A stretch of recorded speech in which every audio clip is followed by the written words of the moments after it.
são 150 salmos, tem bastante assunto, mas boa parte dos salmos são difíceis de pregar, porque a mensagem dos salmos nem sempre é uma mensagem fácil da gente contextualizar. Alguns salmos trazem muita angústia, alguns salmos trazem inclusive desejos que nós como cristãos hoje não devemos tê-los no coração, como a destruição dos inimigos, por exemplo. Esses dias a gente estava lembrando do Salmo 3, que a gente cantava: como cresceram os meus inimigos, muitos são os meus adversários. Nós ficamos anos sem cantar essa música, e um dia o Jorginho vem e canta aqui, mas é legal, ele vai ouvir um pouco atrasado, mas ele vai ouvir que eu estou falando dele. E a gente cantou essa música depois de muitos anos. Então era: como cresceram os meus inimigos, muitos são os meus adversários, todos se levantam para dizer: não há salvação para ele em Deus. Mas tu, Senhor, és o meu escudo, a rocha e a força, né? A força e a glória e a força para vencer. E depois: não temerei os 10 milhares que me cercam, tomando possessão contra a minha alma. Até parece que a gente tem tanto inimigo assim, né? 10 milhares que me cercam. Até parece que a gente tem inimigos. A gente nem vive essas coisas, a gente não tem essa pegada de Davi, né? De sair por aí dando pedrada e cortando cabeça de filisteu. A gente não faz mais isso. Mas alguns salmos retratam essa ambiência da época da guerra espiritual, da guerra de Israel, da angústia do cativeiro. E como eu tenho tentado mostrar para vocês, a coletânea, ela foi feita, ela foi elaborada num objetivo da reconstrução de Israel, da volta para Jerusalém, de cantar as canções, de rememorar a fé. E hoje eu quero ler 3 salmos e observar como alguns dos dilemas dos salmos ainda estão presentes para nós hoje. O terceiro é o dilema. Os 2 primeiros seriam senso comum. O Salmo 15 pode ser a nossa primeira leitura. É um salmo breve que eu particularmente gosto muito. É a receita do sucesso segundo o salmista. Quer ser bem-sucedido? Quer que tudo dê certo na sua vida? Siga essa receita aqui. Salmo 15. Há uma pergunta retórica que introduz o salmo. E a pergunta retórica tem a ver com a estabilidade, não é? Quem pode habitar no teu tabernáculo? Quem poderá morar no teu santo monte? Ou seja, é a ideia de quem é que pode viver aqui no templo, no lugar onde Deus é louvado, no lugar onde Deus é adorado. Aquela concepção: estamos aqui no lugar santo, quem é que pode habitar nesse lugar santo? Aí vem a resposta: aquele que vive com integridade, que pratica a justiça e de coração fala a verdade. Se identificou? Eu acho que sim. Aquele que não difama com sua língua, não faz mal ao próximo, nem lança injúria contra o seu vizinho. Aquele que a seus olhos tem por desprezível ao que merece reprovação, mas honra os que temem o Senhor. Aquele que jura e cumpre o que prometeu, mesmo com prejuízo próprio. Aquele que não empresta o seu dinheiro com usura. Usura é um termo para o juro abusivo, não é? Nem aceita suborno contra o inocente. Quem age assim não será jamais abalado. Então é uma lista de bom procedimento. Quando a gente lê isso aqui, a gente fica tranquilo. Somos nós. Quem é que habita no tabernáculo do Senhor? Quem mora no santo monte de Deus? Quem é que tem os atributos necessários para viver na presença de Deus? Nós. Porque isso aqui é o nosso jeitão. Quando você olha para essa lista aqui, eu quero crer que você se identifica. A gente vive com integridade, a gente pratica a justiça, a gente fala a verdade. Quase sempre. É lógico, aqui a ideia de quem é verdadeiro, de quem é autêntico. Não é? A gente não difama os outros, a gente não faz mal para os outros. A gente não sai por aí caluniando os outros. A gente escolhe as nossas companhias, desprezamos o que é desprezível e honramos o que é digno de honra. Enfim, a gente se identifica com isso. É isso que a gente procura viver. E essa receita, de fato, é verdadeira, é legítima. Então, o salmista está descrevendo alguém que tem as qualidades necessárias para que se diga dele: é um homem de Deus, é uma mulher de Deus, conhece a Deus, é alguém agradável, é alguém confiável, é alguém com quem eu quero compartilhar a minha jornada. Um outro salmo similar é o Salmo 112. O Salmo 112 é muito parecido, não é? E nesse sentido, os dois salmos nos encorajam a uma vida de virtude. A virtude deve ser encorajada, a virtude deve ser incentivada. Olha o que diz o salmista: aleluia, bem-aventurado é aquele que teme a Yahvé, o Senhor, e tem grande prazer nos seus mandamentos. A sua descendência será poderosa na terra, a geração dos justos será abençoada. Aqui é a ideia de ter muitos filhos, viu? Descendência poderosa na terra é ter muitos filhos. Quando Abraão foi para a guerra contra os 5 reis, aliás, houve guerra de 4 reis contra 5 reis, e numa dessas encrencas aí, o sobrinho de Abraão, Ló, foi levado cativo. E o texto diz que Abraão se valeu dos 318 nascidos em casa e foi lá resgatar Ló. Que história é essa de 318 nascidos em casa? Era o clã de Abraão, era a tropa de Abraão reunida. Abraão foi um homem prolífico, teve muitos filhos e filhas. O filho herdeiro é Isaque, mas Abraão era um homem, naquela época, ter concubinas, ter filhos, era isso aí. A Bíblia fala certas vezes, né, insinua, você vai num conflito. Aliás, esses dias eu ouvi um negócio interessante, alguém dizendo do julgamento, né? Você vai para um julgamento lá na praça da cidade, ou na porta da cidade, é lá que se demandavam as coisas. Digamos que houvesse lá um litígio entre duas famílias sobre quem era a dona da terra, quem removeu o marco, quem invadiu a terra de quem. Estão lá discutindo, chega o primeiro homem com seus 2 filhos e apresenta lá a sua causa para os juízes da cidade e fala assim: olha, nós estamos sendo lesados, a terra era nossa. Aí vem o outro lá com seus 30 filhos e chega para o juiz e fala assim: a terra é nossa. Quem ganha a briga? Então é por isso que vai falar de encher de aljavas.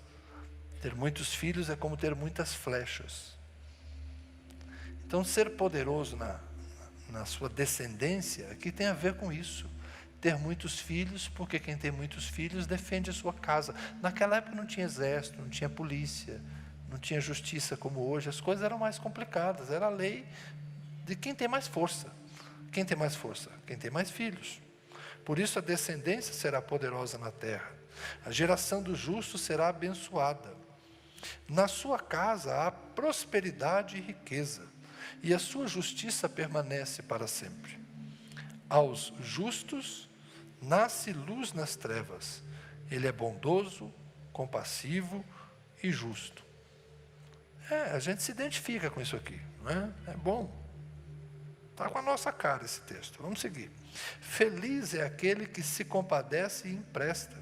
Ele defenderá a sua causa em juízo. Não será jamais abalado. Será tido em memória eterna. Não se atemoriza de más notícias, o seu coração é firme, confiante no Senhor. O seu coração bem firmado não teme até que veja a derrota dos seus inimigos. Distribui, dá aos pobres, a sua justiça permanece para sempre e o seu poder se exaltará em glória. O ímpio vê isso e fica com raiva, range os dentes e se consome. O desejo dos ímpios perecerá. Então, esses 2 salmos, eles exaltam a qualidade dos justos e dizem que o ímpio vai se dar mal. O ímpio vai ficar com inveja, o ímpio vai se consumir, mas o ímpio não vai conseguir, com a sua inveja, com a sua ira, com a sua injusta indignação, alterar a condição do justo. O justo será bem-sucedido, o justo será abençoado, o justo será próspero, a casa do justo vai dar tudo certo.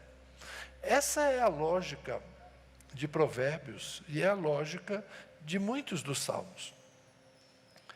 Os ímpios vão se dar mal e os justos vão se dar bem. Então os salmos refletem aquilo que muitas vezes é o nosso mundo ideal. Os salmistas pensam como a gente pensa. Você não acredita que é melhor ser justo? Você não acredita que é melhor ser honesto? Você não acredita que é melhor ser verdadeiro? Você não acredita que é melhor ser pobre e humilde, confiando na graça de Deus, do que ser orgulhoso, confiando em si mesmo? A gente acredita nestas coisas.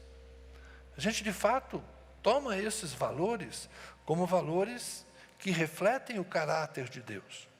E a gente gostaria que o mundo fosse sempre assim. Que as pessoas de bem sempre se dessem bem. E que as pessoas de má índole, de más intenções, sempre se dessem mal. É assim que a gente gostaria que fosse.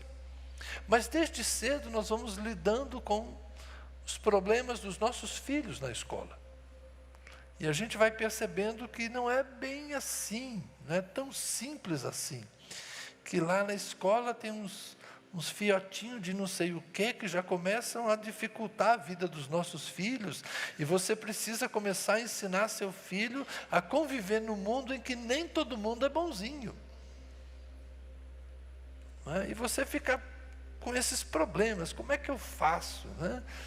Você vai descobrindo que o mundo real não é tão simples como o mundo ideal. Nós devemos lutar pelo nosso mundo ideal. Nós devemos trabalhar pelo mundo ideal. Não é necessariamente uma utopia. Utopia é um termo interessante que nasce de um livro escrito por um inglês chamado Thomas Moros. Ele imagina uma sociedade perfeita, que vivia numa ilha. E deu o nome a essa ilha de Utopia. Então, é uma obra literária que, no imaginário, pensa numa sociedade perfeita que vive na ilha de Utopia. Isso depois se tornou um termo que a gente usa para aquelas coisas que a gente idealiza, mas que sabe que não vão existir. Não é utopia. A justiça do justo abençoado por Deus não é uma utopia. É uma possibilidade. A igreja deveria ser uma comunidade de justos, que vive exatamente desse jeito. Nós devemos ser as pessoas que neste mundo acreditam que os valores do reino de Deus podem ser praticados, podem ser vivenciados, podem ser experimentados.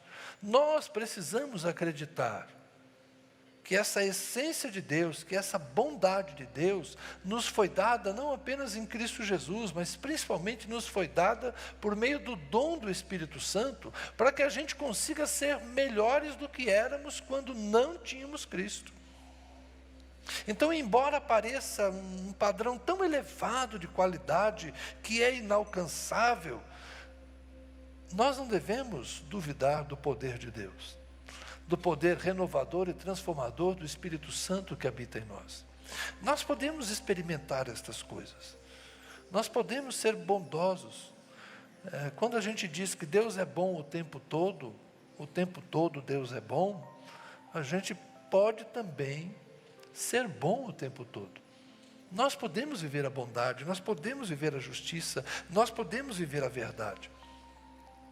Mas devem ser valores que nós tomemos por fé, por padrão, por princípios, e por termos fé e acreditarmos em Deus e no seu poder, nós buscarmos essa sociedade.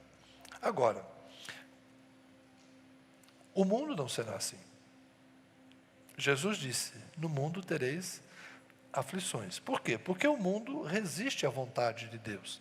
Então, embora nós possamos interiormente e talvez comunitariamente, na nossa casa, na nossa família, num círculo menor, vivermos estas coisas, nós havemos de reconhecer que a influência do mal, a presença do mal, continua no mundo. E aí é que vem as crises.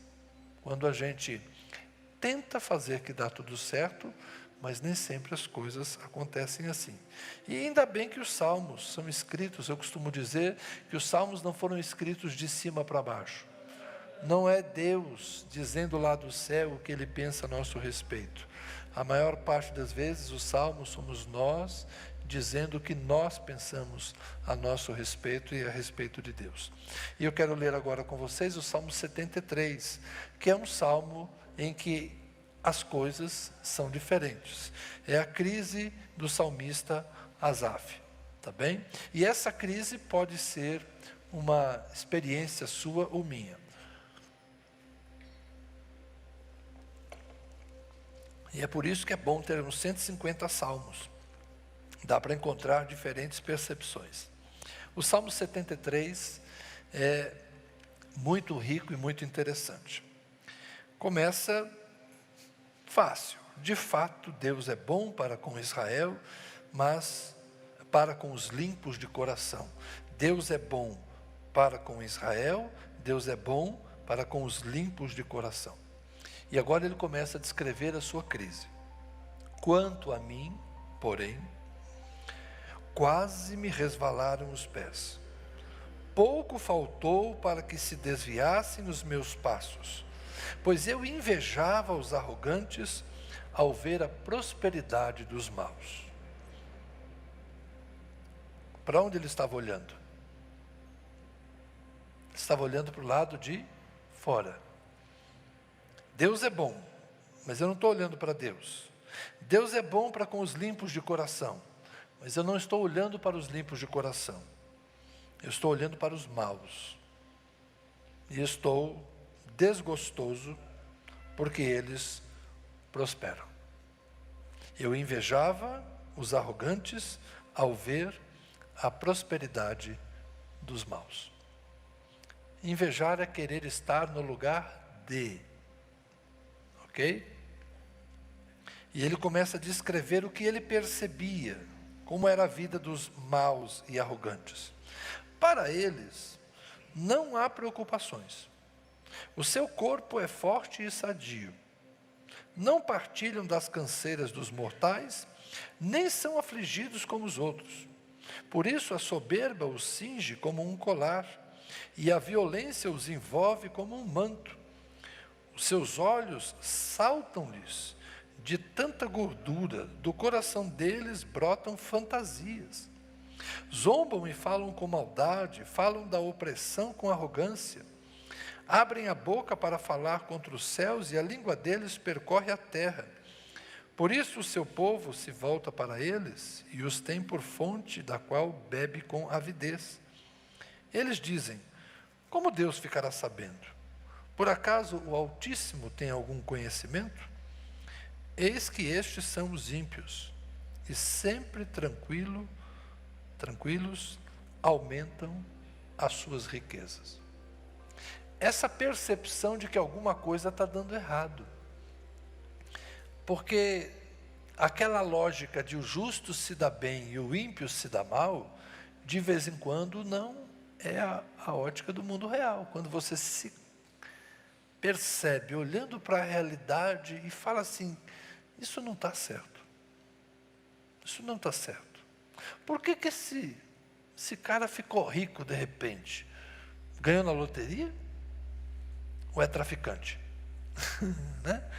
Deve estar dando tombo em alguém. Deve estar fazendo rolo. Vai dizer que você nunca parou para pensar sobre esta questão. Por que os ímpios prosperam? Por que o errado às vezes dá certo? E quem tenta fazer tudo certo passa por dificuldades. Essa crise acontece. um dia ou outro, a gente vai olhar para estas coisas e não vai entender. A impressão que temos é que não existe, então, aquele justo juiz que está lá em cima, controlando as coisas. Eu sei que essas frases chavões que a gente diz por aí, né, Deus está no controle, Deus está vendo, tá? A gente acredita nessas coisas. Mas tem hora que parece que isso não está funcionando, parece que Deus não está vendo. E o bonito é que o salmista expressa estas coisas que nós às vezes não temos coragem de dizer. Ele está dizendo aqui que os ímpios agem como se Deus não enxergasse. Os ímpios agem pensando assim: como Deus ficará sabendo? Por acaso Deus tem algum conhecimento? O Altíssimo tem algum conhecimento? Deus está tão longe, está tão preocupado com as coisas lá de cima, que não está vendo o que nós estamos fazendo aqui. Então o ímpio caminha como se Deus não existisse. O ímpio despreza Deus, o ímpio ignora Deus, porque o ímpio não teme a Deus. Aliás, a palavra ímpio, já expliquei para vocês, é aquele que não tem fé, aquele que não acredita em Deus. Por não crer que há um Deus reto e justo, ele age sem preocupação. Nós não dizemos que um dos problemas do Brasil é a impunidade? Muita gente não fala isso. O problema do Brasil é que é a impunidade, cara. O cara faz o errado, não sei o que lá, tal, nem fica preso, vai lá, ainda fica com o dinheiro e está não sei o que lá. A gente se queixa disso. A impunidade nos irrita, a impunidade nos deixa incomodados. Quando acontece uma tragédia, e aí o pessoal vai lá entrevistar a mãe, o pai, o parente que perdeu alguém. Não, o que eu quero é justiça. O que eu quero é justiça. Seja uma criança que morre por bala perdida, seja agora um marido atropelado na calçada enquanto beijava sua esposa. A pessoa fala: eu quero justiça. Mas o que é justiça? É matar o cara que atropelou o seu marido? É ir lá e atropelar a esposa dele, para que ele fique viúvo, como você ficou viúva? É isso que é justiça? É vingança? Vingança é justiça? Pagar mal com mal é justiça? É isso que a gente quer? Então, quando a gente vê o mal não ser punido, a gente começa a ficar indignado. E o sentimento de indignação é necessário. Nós temos que sentir indignação até mesmo para lutarmos pela justiça. Quando nós paramos de nos indignar, é sinal que a justiça deixou de ser para nós um valor a ser buscado. Então nós temos que sentir indignação? Temos, mas o que nós queremos exatamente? Que Deus seja vingativo? Que voltemos como alguns dizem, a lei de Italião, olho por olho, dente por dente, que é também a lei mosaica? É isso que nós vamos fazer? Nós vamos apedrejar as pessoas? A lei de Moisés dizia: se algum filho for desobediente aos pais, eles tragam ele para os juízes, digam lá: esse nosso filho é desobediente, ele não nos respeita, ele não nos obedece. Os anciãos vão então decretar que ele seja levado para fora do arraial e que ele seja apedrejado até a morte. Vamos resolver assim os problemas da desobediência? É assim, Júlia, que você quer que seu pai, seu Gildásio, resolva? Lógico que não. Nenhum de nós quer isso para os nossos filhos. A gente não quer chegar a esse ponto. Mas a impunidade deixa a gente incomodado. A injustiça deixa a gente incomodado. A prosperidade do ímpio deixa a gente incomodado. Por que o corrupto, o ladrão, está vivendo aí solto e nós estamos dentro das nossas casas, presos com grades e sistema de alarme? Por que a gente chega em casa assustado? Por que a gente chega em casa com medo? Nós estamos presos dentro de casa e os bandidos estão soltos na rua. Alguma coisa está errada. Então é essas crises que a gente vive. Em uns lugares mais, outros menos. Eu pelo menos vivo numa ilha tranquila, né? Pô, gente, eu moro aqui dentro, isso aqui é bom demais, né? É sossego, o Bandeirante é um bairro tranquilo, mas o mundo não é assim. Tem lugares que são muito violentos, tem lugares que são muito difíceis. Imagina o que é você morar no morro do Rio de Janeiro, em que tem tiroteio toda semana. E você pensa que seu filho está protegido, deitado dentro de casa, mas não. Ele pode ser alvejado na cama onde ele supostamente deveria estar dormindo com tranquilidade. Onde é que você vai ter paz, se nem na sua casa você consegue proteger seus filhos? Então, estas crises detonam em nós, deflagram em nós processos de dúvida, processos de insegurança, questionamentos. Deus, o senhor está vendo isso? E não se sinta culpado se em algum momento você chegou para Deus e perguntou: Deus, por quê? Por que que isso está acontecendo comigo? Por que a doença na minha família? Por que o desemprego na minha casa? Por que a carestia? Por que a dificuldade? Por que a violência chegou até mim? A gente não está imune. Nesse mundo a gente não está imune aos problemas dele. E o Asaf, então, está nos contando, por meio deste salmo, qual era a sua tentação. Os meus pés quase resvalaram. Faltou pouco para que eu desviasse os meus passos, porque eu invejava os arrogantes ao ver a prosperidade dos maus. Quando um menino de 14, 15 anos no Rio de Janeiro tem por objetivo se tornar um traficante. Não é só no Rio de Janeiro agora, né? Porque o tráfico está espalhado em todo canto. O Rio fica mais em evidência. Quando uma menina de 13, 14 anos, o que ela deseja é ter um marido traficante, alguma coisa está errada. Marido não, um companheiro traficante. Alguma coisa está errada. Porque isso é olhar para o mal e achar que o mal é o ideal.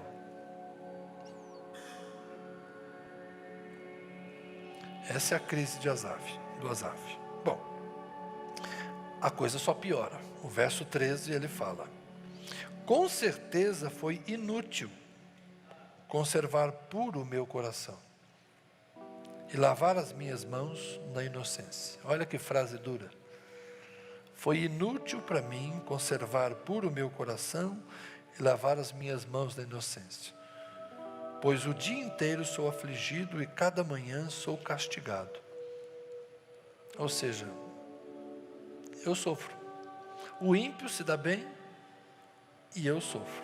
Verso 15 começa a mudar o cenário.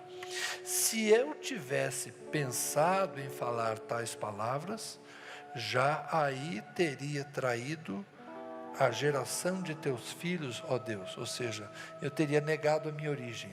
Teria negado quem eu sou, teria me afastado da minha essência. Se eu tivesse pensado em falar estas palavras, que palavras? Foi inútil conservar por o meu coração, foi inútil lavar as minhas mãos na inocência, o dia inteiro sou afligido, cada manhã sou castigado. Ele não falou, mas como ele escreveu, ele pensou.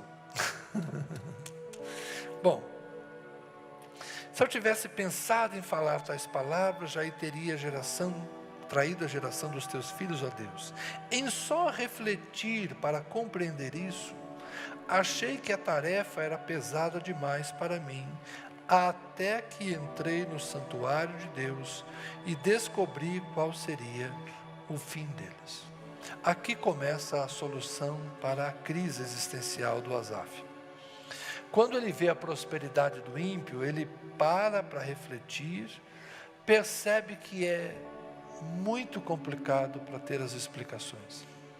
Eu e você não teremos como explicar a prosperidade do ímpio. Eu e você não teremos como explicar o sofrimento do justo. A gente tem, por exemplo, o livro de Jó. O livro de Jó é uma peça brilhante, é uma peça literária profunda. Muitos conhecem aqui o começo e o fim da história, que é apenas a parte em prosa. Essa é a parte fácil do livro de Jó. Os diálogos entre Jó e seus 3 amigos, os monólogos de Deus com Jó, os monólogos de Eliú, aí é a parte filosófica, a parte teológica, a parte complexa, né? Essa parte raramente as pessoas leem. As pessoas sabem que Jó tinha tudo, passou por uma provação severa, perdeu tudo e no final recebeu tudo de volta. Essa é a parte em prosa, o começo e o fim do livro. O recheio é que é a grande dificuldade. Tem 40 capítulos ali que são muito difíceis da gente analisar. Mas é um estudo, é uma reflexão profunda sobre por que o justo sofre. Por que o justo sofre? Deus é justo ou Deus não é justo? O Eclesiastes. Se você ler o Eclesiastes, você vai ver que também uma expectativa de uma certa frustração, né, por não ver sempre as coisas acontecendo da forma como a gente gostaria. Então, a própria Bíblia tem estas expressões, essas manifestações de gente tentando entender por que o justo sofre, por que o ímpio prospera, por que as coisas não são necessariamente como nós achamos que deveria ser. E isso é uma tarefa pesada demais, nós não teremos explicação. Eu fiz até uma brincadeirinha esses dias, coloquei lá no Instagram, né? Se você quer saber, né, por quê, não pergunte a Deus por quê, pergunte para quê. Se você for mais justo que Jó, talvez para você Deus dê alguma explicação.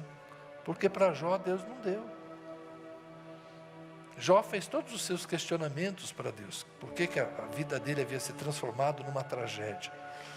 E quando Deus aparece, Deus fala com Jó, faz um monte de perguntas para Jó. Onde é que você estava quando eu fiz as estrelas, quando eu fiz isso, quando eu fiz aquilo, quando eu fiz isso, quando eu fiz aquilo? Onde é que você estava? No final, qual a resposta que Deus dá para Jó? Nenhuma.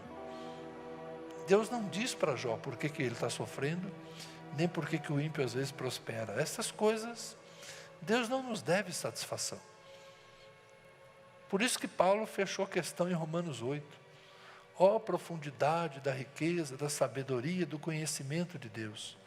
Quão insondáveis são os seus juízos, quão inescrutáveis são os seus caminhos. Quem conheceu a mente de Deus? Então, sinto muito, eu já resolvi resignar-me na minha insignificância e eu não pergunto mais para Deus por que acontece comigo, não acontece com o outro, porque é o seguinte, cada um de nós vive a sua vida. O Pedro perguntou acerca de João e Jesus falou para ele, não interessa para você. Então cada um cuida da sua vida, né? O Asaf tentou entender essas coisas, mas percebeu que era tarefa grande demais, até que ele entrou no santuário de Deus. Então quando ele entrou, e aqui esse santuário de Deus é o templo, ele entrou no templo, viu o templo. O que tem lá no templo? Tem um véu. O que tem atrás do véu?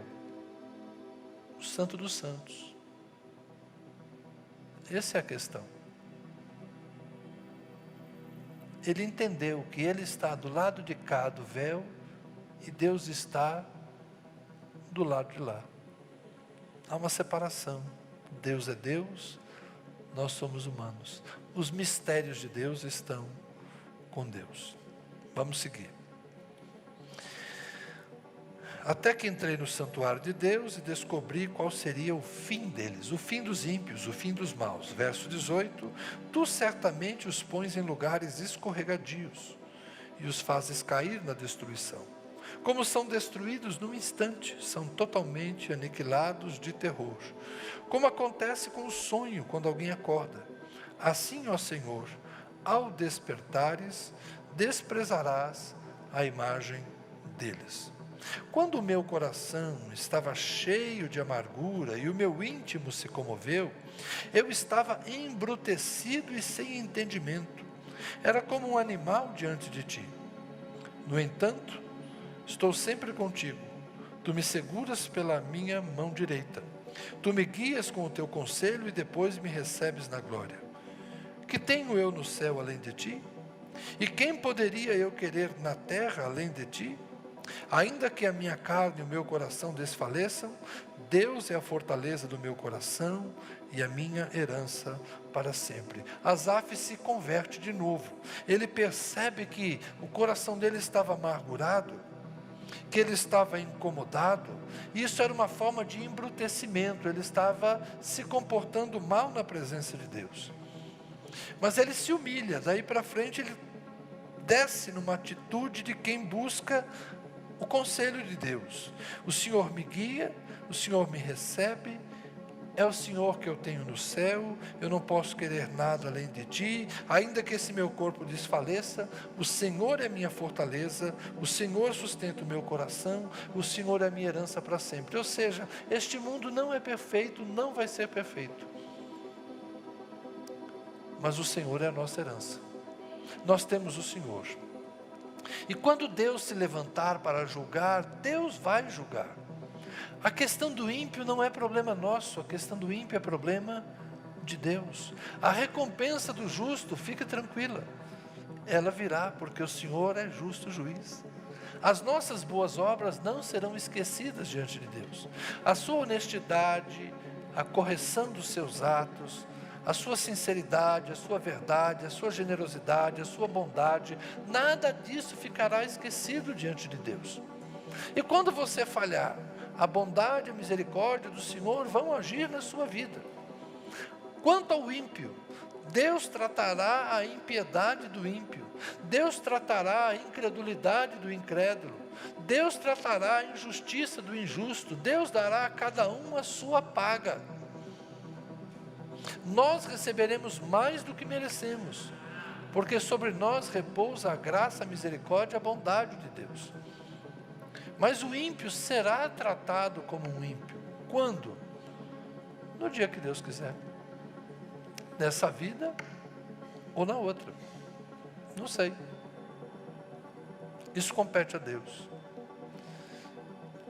Para finalizar, nós gostaríamos de morar num lugar perfeito. O paraíso perdido, né? Aquela ideia do Éden, ela está em nós. Um lugar onde não existe malignidade, um lugar onde não existe maldade, um lugar de perfeição. Nós temos essa expectativa. A este lugar nós chamamos de céu. É a nossa esperança. Nós não viveremos essa condição neste mundo, mas nós aguardamos coisas melhores da parte de nosso Deus.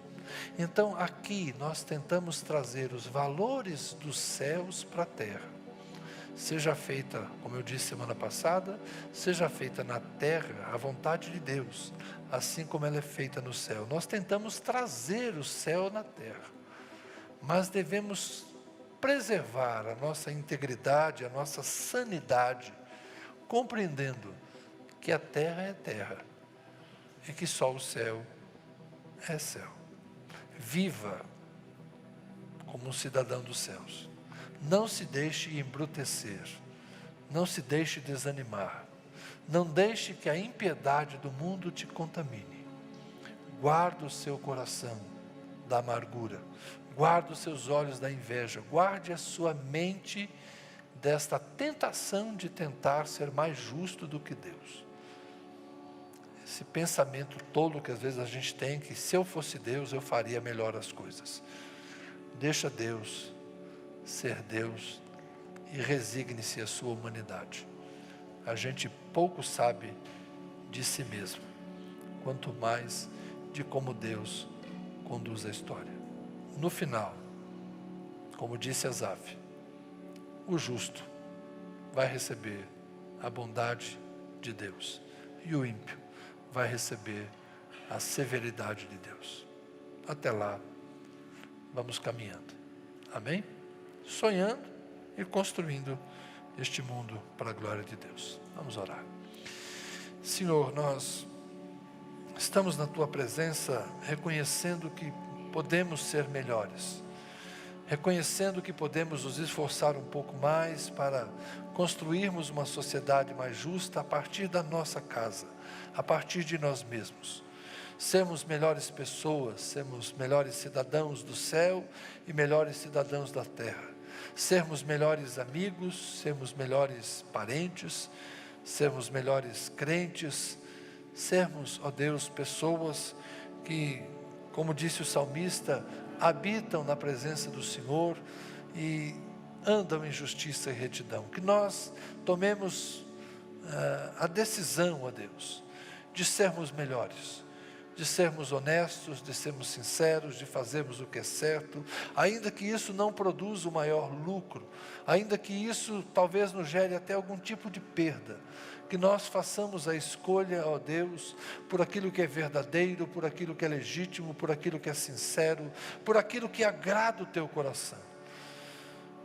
Como cantamos hoje, Senhor, que a nossa vida cante a Ti, que as nossas ações sejam louváveis e louvor, que as nossas escolhas, que as nossas atitudes possam de fato demonstrar que somos templo do Espírito Santo.